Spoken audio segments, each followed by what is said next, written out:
what buzz are you picking up about the India story?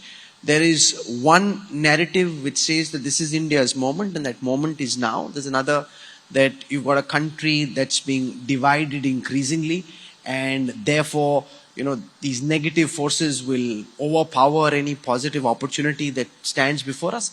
How do you see this? So I think it depends on who you ask, right? You started. I'm asking you. No, what I meant is, Sure. you said, what am I hearing, right? And you said, what am I hearing as a board member or a businessman wearing that hat? And then I'll tell you what I'm hearing as an academic, because those answers are completely at odds with each other.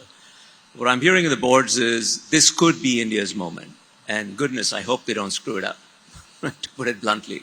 And in fairness, we've messed it up before. We've had the wind in our sails and we've not done it right. So I'm keeping my fingers crossed that we get it right. And as I say, I'm an India bull and I'm a glass half full kind of person. I do a lot of volunteer work here. I do pro bono work with the government. I believe in the story. People laugh at me, but I still carry my Indian passport, right, after 40 years. So I'm excited about that. But there is some trepidation in the boardrooms because the last thing you want is, invest usually in India and then find there is some retrospective taxation gimmick that somebody comes up with and says, oh, we've got to go back and do this and so on.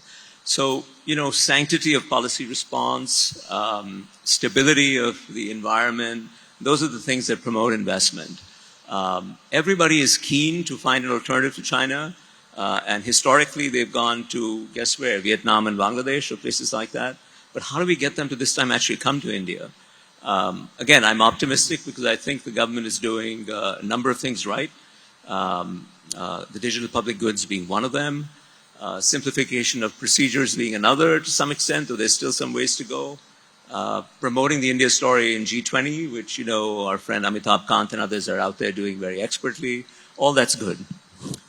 As an academic, I would say that the other side of the story is more what you see on campuses, right? Because you've got people worried about whether everybody's views are freely expressed and expressible.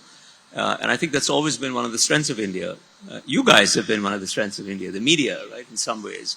So are all views allowed to be expressed in some ways? And I think we're a stronger country for that, so I hope we can recommit to that.